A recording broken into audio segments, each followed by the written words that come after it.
नमस्कार, news nation digital के हमारे इस खास एपिसोड खबरें दुनिया की में आपका स्वागत है। मैं हूं सुमित कुमार दुबे। फिलिस्तीनी संगठन हमास के पॉलिटिकल चीफ इस्माइल हानिया की ईरान की धरती पर हुई हत्या के बाद से ही पूरी दुनिया की निगाहें इस बात पर टिकी हुई हैं कि ईरान अपने मेहमान की हत्या का इंतकाम कैसे और कब लेगा। ईरान के सुप्रीम लीडर का बयान एक से ज़्यादा बार इस बार आ चुका है और इस बात की वो तस्दीक कर चुके हैं कि ईरान की धरती पर हानिया को मारने की हिमाकत की कीमत इजराइल को ज़रूर चुकानी होगी। लेकिन सवाल ये है कि कब। हमारे आज के इस वीडियो में हम बात करेंगे कि मिडिल ईस्ट में जारी तनाव में गाज़ा के हालात कैसे हैं, गाज़ा पट्टी के हालात कैसे हैं और पूरे तनाव के हालात कैसे हैं, और क्या ईरान इजराइल पर हमले को टाल रहा है, और अगर जंग होती है तो इजराइल को ईरान से बचाने के लिए अमेरिका के क्या इंतज़ाम है। पिछले दिनों इस बात के संकेत मिले थे कि अगर गाज़ा में चल रही जंग रुक जाती है, यानी सीज फायर हो जाता है, तो फिर ईरान और इजराइल के बीच की जंग टल सकती है। अगर सीज फायर हो जाए और हमास की कैद में मौजूद विदेशी बंधकों की रिहाई हो जाए तो फिर ईरान इजराइल पर बड़ा हमला करने के अपने इरादे में बदलाव कर सकता है। ये सारी कोशिशें अमेरिका की ओर से की जा रही हैं, क्योंकि वो नहीं चाहता कि एक ऐसे वक्त में जब यूरोप में रूस और यूक्रेन का युद्ध एक नए मोड़ पर पहुंच चुका है और अमेरिका में राष्ट्रपति पद के अहम चुनाव होने वाले हैं, तब वो ईरान जैसे एक बड़े देश के साथ जंग में उलझे और पूरी दुनिया को एनर्जी सप्लाई करने वाले इस खास इलाके यानी मिडिल ईस्ट के इलाके में कोई तनाव फैले। इन्हीं कोशिशों के मद्देनज़र हाल ही में कतर में सीज फायर की संभावना को तलाशने के लिए एक मीटिंग भी हुई थी। हालांकि उसमें हमास के नुमाइंदे शामिल नहीं हुए।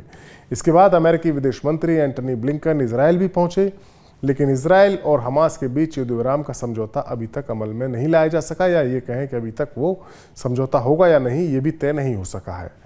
हमास और इजराइल के बीच जो चुनौती बरकरार है, दोनों के बीच में समझौते तक पहुंचने की जो चुनौती है वो बरकरार है। इसी बीच ब्लिंकन ने 20 अगस्त को एक बयान दिया और कहा कि समझौते को इसी समय करना बेहद महत्वपूर्ण है।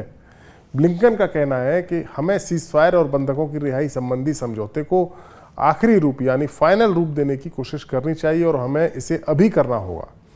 इसे करने का यानी समझौते को करने का सही समय अभी है और ये बेहद अहम है। ये ब्लिंकन का कहना। अमेरिका हर हाल में गाज़ा में सीज फायर कराना चाहता है और शायद इसीलिए ईरान भी इजराइल पर अपने हमले को रोक रहा है।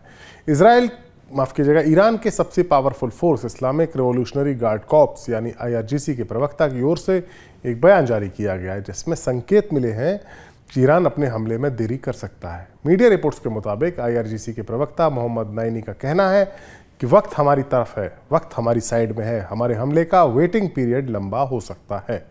वहीं यूनाइटेड नेशंस में ईरान के परमानेंट मिशन की ओर से भी एक बयान जारी किया गया है और कहा गया है कि इजराइल को ईरान का जवाब गाज़ा में सीज फायर की कोशिशों को हल्की करने वाला नहीं होगा या उन कोशिशों को कम करने वाला नहीं होगा। इन बयानों से अंदाज़ा लगाया जा रहा है कि ईरान अपने बदले की कार्रवाई में जानबूझकर देरी कर रहा है। वहीं IRGC के एक संस्थापक कमांडर रहे मोहसिन सजेगारा ने इजराइल के साथ युद्ध के खतरे को लेकर एक इंटरव्यू दिया है और आगाह किया है।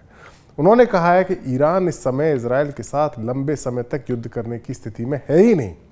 एक इजरायली अखबार को एक इंटरव्यू में उन्होंने कहा और ऐसे कई दावे किए जो ईरान के बदले की कार्रवाई में हो रही देरी की वजह को बताते हैं।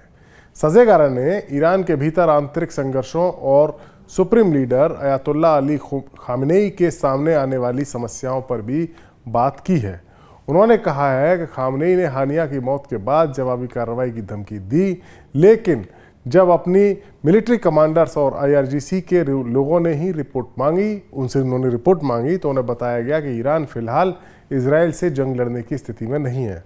ईरान की हाइपरसोनिक मिसाइलें जो 6 से 8 मिनट में इजराइल तक पहुंच सकती हैं, लेकिन इजरायली सेना जब जवाबी कार्रवाई करेगी तो ईरान के पास अपने एयर स्पेस को सुरक्षित करने का इंतज़ाम नहीं है।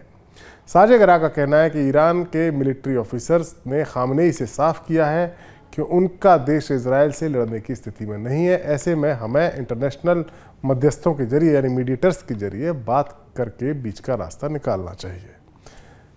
अब जरा इनके बारे में बता देते हैं जिन्होंने इंटरव्यू दिया है। दरअसल IRGC की स्थापना ईरान की जो 1979 की इस्लामिक क्रांति हुई थी उसके तुरंत बाद की गई थी ताकि देश पर कंट्रोल रखा जा सके। IRGC का काम ईरान की मिलिट्री के साथ बैलेंस बनाना था, क्योंकि मिलिट्री में शामिल कई लोग, कई अधिकारी ईरान के उस वक्त के शाह के वफादार भी थे। ऐसे में इस्लामिक शासन किसी भी सूरत में सेना पर यकीन नहीं करना चाहता था। मोहसिन, जिन्होंने इंटरव्यू दिया है, ये IRGC के संस्थापकों में से एक है। वो 20 साल पहले ईरान छोड़कर अमेरिका में जाकर रहते हैं और वहीं जाकर बस गए हैं। ऐसे में उनकी बात में कितना दम है ये कहना मुश्किल है, लेकिन फिर भी ये चर्चा तो चल ही रही है कि ईरान भी आर पार वाले बड़े युद्ध से बचना चाह रहा है। दरअसल ईरान को इस बात का इल्म है कि अगर वो इजराइल पर बड़ा हमला करेगा तो फिर उसको सीधे तौर पर अमेरिका से टकराना पड़ेगा, अमेरिका के साथ जंग की नौबत आ जाएगी। और दूसरी ओर इजराइल की हिफाजत करने के लिए अमेरिका ने अपनी नौसेना के कैरियर स्ट्राइक ग्रुप यानी USS अब्राहम लिंकन को जो भेजा था, उसकी एंट्री अब मिडिल ईस्ट में हो चुकी है। अब भूमध्य सागर के इलाके में अमेरिका के 2 विमान वाहक पोत हो गए हैं। अमेरिका के डिफेंस मिनिस्टर ने मिडिल ईस्ट पहुंच रहे सभी पोतों को अपनी स्पीड बढ़ाने के लिए कहा है। अमेरिका की सेंट्रल कमांड के मिलिट्री कमांडर ने सोशल मीडिया के जरिए जानकारी दी है कि बताया है कि F-35C और F/A-18 ब्लॉक जैसे 3 लड़ाकू विमानों से लैस 3 तरह के लड़ाकू विमानों से लैस USS अब्राहम लिंकन ने अमेरिकन सेंट्रल कमांड वाले एरिया में एंट्री कर ली है। उन्होंने बताया है कि इस समय भूमध्य सागर इलाके में जो मेन जहाज है USS अब्राहम लिंकन, उसके डिस्ट्रॉयर स्क्वाड्रन और कैरियर स्ट्राइक एयर विंग मौजूद है। अमेरिकी डिफेंस मिनिस्टर लॉयड ऑस्टिन ने USS अब्राहम लिंकन को इस क्षेत्र में तैनाती के निर्देश देने के साथ ही भूमध्य सागर के इलाके में तेजी से आगे बढ़ने के आदेश दिए थे। जाहिर है इजराइल को बचाने के लिए अमेरिका पूरी तैयारी कर रहा है और ये बात ईरान को भी पता है। ईरान को ये जानकारी है, या ईरान ये बात मान के चलता है कि हो सकता है इस बार जंग टल जाए, लेकिन आने वाले वक्त में, क्योंकि जिस तरह से नेतन्याहू इजराइल के PM आक्रामक तेवर दिखा रहे हैं, उसके मद्देनज़र आज नहीं तो कल अमेरिका के साथ भी ईरान के संघर्ष की नौबत आ सकती है। लिहाजा अब उसने यानी ईरान ने अपनी सुरक्षा की गारंटी के हथियार के तौर पर न्यूक्लियर बॉम्ब बनाने पर काम शुरू कर दिया है। ईरान इंटरनेशनल मीडिया आउटलेट की एक रिपोर्ट आई थी, उसके मुताबिक ईरान ने अपनी सीक्रेट न्यूक्लियर वेपन के प्रोग्राम पर काम तेज करना शुरू कर दिया है, जिससे परमाणु बम विकसित करने से के लिए वो पहले से और ज़्यादा करीब आ चुका है, यानी नज़दीक आ चुका है। ईरान परमाणु बम डेटोनेटर उत्पादन के लिए फिर परीक्षण शुरू करने वाला है, यानी टेस्टिंग शुरू करने वाला है। खबर के मुताबिक अब ईरान ने organization of defensive innovation and research organization यानी SPND का पुनर्गठन किया है और उसके सीक्रेट न्यूक्लियर प्रोग्राम को आगे बढ़ाने का उसको निर्देश दे दिया है। इब्राहिम रईसी की जो मौत हुई थी, जो राष्ट्रपति थे, उसके 1 महीने के भीतर ही ईरान की पार्लियामेंट ने SPND को एक आज़ाद यूनिट के तौर पर काम करने का एक विधेयक पारित कर दिया। इतनी तेजी की कानून में ये कहा गया है कि SPND जो ईरान के सुप्रीम लीडर हैं अली खामनेई, उनकी ओर से जारी गाइडलाइंस के तहत काम करेगा, यानी उन्हीं को सीधे रिपोर्ट करेगा। अमेरिका के साथ न्यूक्लियर समझौता खत्म होने के बाद से ही ईरान यूरेनियम इनरिचमेंट की शुद्धता के लेवल को बढ़ाने पर काम कर रहा है और 60% तक वो उसको बढ़ा चुका है। ये न्यूक्लियर वेपन बनाने के लिए जरूरी शुद्ध यूरेनियम के लेवल से काफ़ी करीब है। वहीं ईरान के परमाणु हथियार ले जाने सक्षम मिसाइलें भी ईरान ने तैयार कर ली है। जाहिर है तैयारी ईरान की भी है और वो पूरी है, और हो सकता है कि पॉलिटिकल मैसेज देने के लिए ईरान एक न्यूक्लियर टेस्ट भी कर ले। लेकिन फिलहाल इतना कहा जा सकता है कि ईरान अपना हर कदम फूंक फूंक कर रख रहा है और इजराइल की बेचैनी लगातार बढ़ती जा रही है। हमारा वीडियो आपको कैसा लगा? कमेंट सेक्शन में जाइए और अपनी राय हमें ज़रूर दीजिए। नमस्कार।